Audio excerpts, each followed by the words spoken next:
Ito ay kwento tungkol sa paghihirap ng kanilang mga kababayan.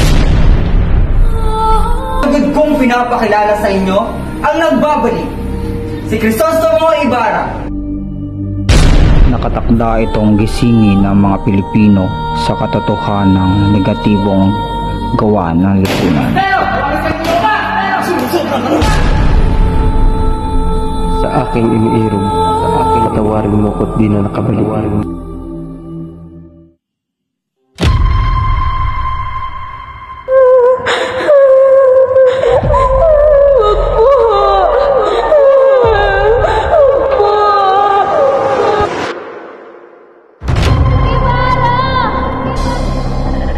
Mag-iingat ka sa iyong mga hakbang. Mag-iingat ka sa Ginoong Ibarra.